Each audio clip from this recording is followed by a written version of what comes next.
Class 4, Lesson number 8. King Canute. King Canute was the king of Denmark and England almost 1,000 years ago. King Canute Denmark और England का राजा था करीब 1000 साल पहले. He was a good king and his people loved and respected him because he worked hard for them.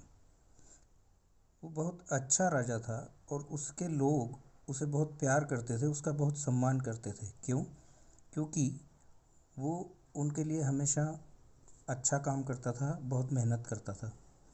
In his court there were many courtiers who tried to flatter him.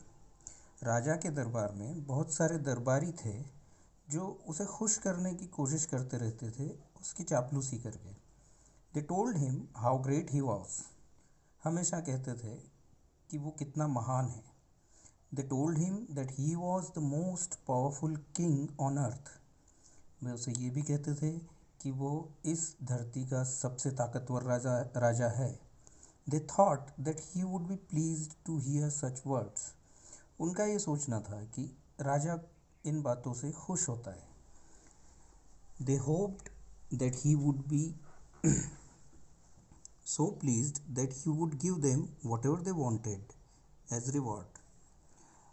उनका सोचना था कि राजा खुश होकर उन्हें जो चाहिए वो इनाम देगा. But King Canute only listened politely to them. King Canute उन्हें विनम्रता के साथ बस सुनता रहता था. He knew what they wanted and why they were saying these things. राजा मन ही मन में ये जानता था कि ये लोग इस तरह की बातें क्यों कर रहे हैं और इन्हें क्या चाहिए. He did not like flatterers. राजा को चापलूसी पसंद नहीं थी. One day, these courtiers told him that he is so powerful that even the air and the water would obey his orders. एक दिन इन दरबारियों ने उसे कहा कि राजा इतना ताकतवर है कि हवा और पानी भी उसके आदेश का पालन करते हैं. But King Canute was not a fool and he was tired of their flattery. पर राजा इतना मूर्ख नहीं था और वो इन लोगों की चापलूसी से तंग आ चुका था. He told his entire court to follow him to the seaside. उसने अपने दरबार को अपने साथ समुद्र के किनारे आने को कहा. The tide was coming in. Tide का मतलब होता है ज्वार. पानी समुद्र का आगे बढ़ने लगता है. तो समुद्र में ज्वार आने वाला था. He stood in front of the waves and said. वो लहरों के सामने खड़ा हो गया और उसने कहा,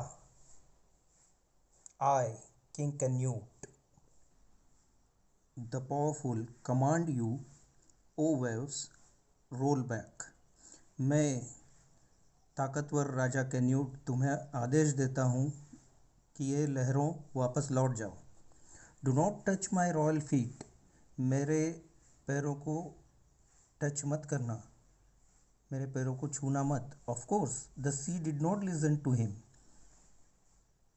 जाहिर सी बात है, समुद्र किसी की बात कैसे सुनेगा.